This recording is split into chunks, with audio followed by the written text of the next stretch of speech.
How I start my online ബിസിനസ്സിൻ്റെ part 2 ആണ് ഇത്. ഇന്നലെ ഞാൻ എങ്ങനെ ബിസിനസ് സ്റ്റാർട്ട് ചെയ്തു എന്നതിനെക്കുറിച്ച് പറഞ്ഞിട്ടുണ്ടായിരുന്നു. അപ്പോൾ കോവിഡ് ടൈമിൽ ഞാൻ മെഷീൻ മേടിച്ച് ഇങ്ങനെ അടുത്തുള്ളവർക്കൊക്കെ ഹാൻഡ് വർക്ക് ചെയ്ത കുർത്താസ് ചെയ്ത് കൊടുക്കാൻ തുടങ്ങി.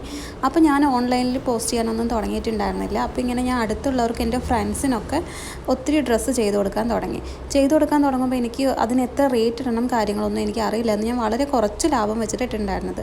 അങ്ങനെ ഇരിക്കുമ്പോഴാണ് എൻ്റെ ഈ ഡ്രസ്സ് തെച്ചു കൊടുത്തവരൊക്കെ എനിക്ക് ഫോട്ടോ അയച്ചു തന്നു. അപ്പോൾ ഞാൻ ആ ഫോട്ടോസൊക്കെ ആഡ് ചെയ്തിട്ട് ഞാൻ ഫേസ്ബുക്കിൽ ഫസ്റ്റ് ഒരു പേജ് സ്റ്റാർട്ട് ചെയ്തു.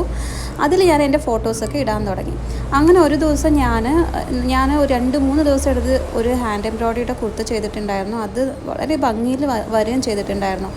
അത് ഞാൻ ഒരു തവണ ഇതേപോലെ പോസ്റ്റ് ചെയ്തു ഫേസ്ബുക്കിൽ മാർക്കറ്റ് പ്ലേസിൽ പോസ്റ്റ് ചെയ്തപ്പോൾ ഞാൻ അന്ന് ശരിക്കും പറഞ്ഞാൽ അത് പോസ്റ്റ് ചെയ്തിട്ട് അതിന് എൻക്വയറി വരുന്ന ആരെങ്കിലും മേടിക്കുന്ന ഒന്നും പ്രതീക്ഷിച്ചില്ല.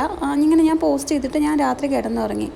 പിന്നെ രാവിലെ ഞാൻ എണീറ്റ് നോക്കുന്ന സമയത്ത് എൻ്റെ ഇൻബോക്സിൽ 100 മെസ്സേജിൽ കൂടുതൽ എനിക്ക് ഈ ഒരു ഡ്രസ്സിൻ്റെ എൻക്വയറി ആയിട്ട് വന്നിട്ടുണ്ടായിരുന്നു. അപ്പോഴാണ് ഞാൻ മനസ്സിലാക്കിയത്, ഈ ഡ്രസ്സ് ഇത്രയും നന്നായിട്ടുണ്ട്, ഇതിന് ഇത്രയും ആൾക്കാർ വേണമെന്ന് പറഞ്ഞ് ചോദിച്ചിട്ടുണ്ടെന്ന്.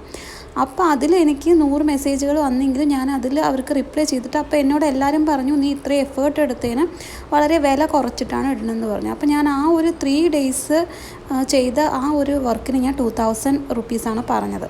കാരണം അത് ചെയ്യാൻ തന്നെ 3 ദിവസം എടുത്തിട്ടുണ്ടായിരുന്നു. അപ്പോൾ അതിൽ നിന്ന് എനിക്ക് കിട്ടിയത് ഒരു 4-5 ഓർഡർ എനിക്ക് കൺഫേം ആയിരുന്നു. അപ്പോൾ ഞാൻ ഇതേപോലെ പ്രീ ബുക്കിംഗ് ഓർഡർ എടുത്തിട്ട് 15 ദിവസത്തിനുള്ളിൽ ചെയ്തു തരാമെന്ന് പറഞ്ഞ് ആ ഓർഡർ മേടിക്കുകയാണ് ചെയ്തിട്ടുണ്ടായിരുന്നു. അപ്പോഴാണ് എനിക്ക് ഇതൊരു നല്ല വരുമാന മാർഗ്ഗമാണെന്നും ഇങ്ങനെ ഓൺലൈൻ വഴി നമുക്ക് സെയിൽ ചെയ്യാമെന്നും മനസ്സിലായത്. അപ്പോഴൊക്കെ ഹാൻഡ് എംബ്രോയ്ഡറി കുർത്താന്ന് പറഞ്ഞാൽ ഭയങ്കര ഡിമാൻഡ് ഉള്ളതായിരുന്നു. നമ്മൾ ഹാൻഡിൽ ഒത്തിരി ഫ്ലവേഴ്സൊക്കെ ചെയ്യുന്നത് ഭയങ്കര ഡിമാൻഡുള്ള കാര്യമായിരുന്നു. അങ്ങനെ പിന്നീട് ഞാൻ നിരന്തരമായിട്ട് ഇങ്ങനെ ഡ്രസ്സുകൾ ചെയ്യുകയും അതേപോലെ ഓൺലൈനിൽ പോസ്റ്റ് ചെയ്യുകയും ചെയ്തിട്ടുണ്ടായിരുന്നു.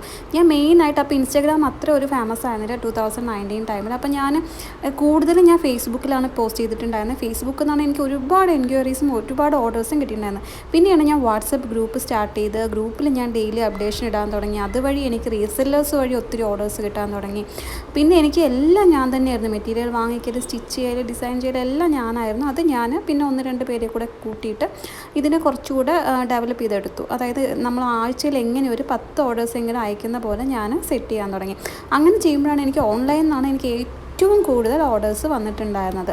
അപ്പോൾ ആദ്യം ഞാൻ ഫേസ്ബുക്കിൽ നിന്ന് തുടങ്ങിയിട്ട് പിന്നെ ഇൻസ്റ്റാഗ്രാമ്, പിന്നെ വാട്സപ്പ് ഗ്രൂപ്പ് അങ്ങനെ വഴി ഞാൻ ഒത്തിരി സെയിൽ ചെയ്തിട്ടുണ്ടായിരുന്നു. ഇടയ്ക്ക് വെച്ച് ഞാൻ കുറച്ച് ഡള്ളായി പോയി, കുറച്ചൊരു ഇഷ്യൂസും കാര്യങ്ങളൊക്കെ ഹെൽത്ത് ഇഷ്യൂസൊക്കെ വന്നിട്ട് ഞാൻ സ്റ്റോപ്പ് ചെയ്തിട്ടുണ്ടായിരുന്നു. ഇപ്പോഴാണ് വീണ്ടും തുടങ്ങുന്നത്. ഇനി ഇതിൻ്റെ പാർട്ട് 3 ഞാൻ നാളെ പറയുന്നതായിരിക്കും. അപ്പോൾ ബൈ.